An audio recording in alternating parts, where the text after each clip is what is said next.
uri imbere y'Imana n'uburyo bibeho abasaza kubaza niba wemeye gukomeza kubana n'uyu Tarsise bagakomeza kubera umugabo ushingira mu itorero ndakubaza niba uzabana n'abakoresheje ko muri iki gihe cy'Imana uzabana imbere y'abuzima cyangwa arwaye mu bukene cyangwa mu bukene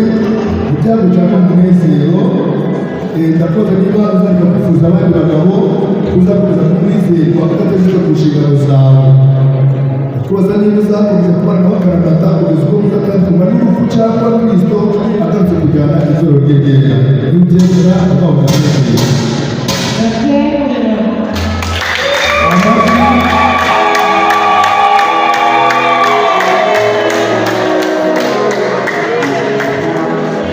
fasha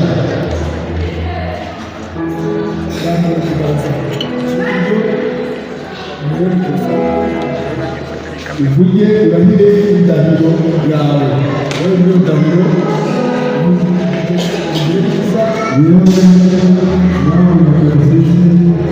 ubuziranenge imbere y'Imana n'itorero ryayo ryera unyemereye kugeza mu kubana n'uyu musenga mukarasa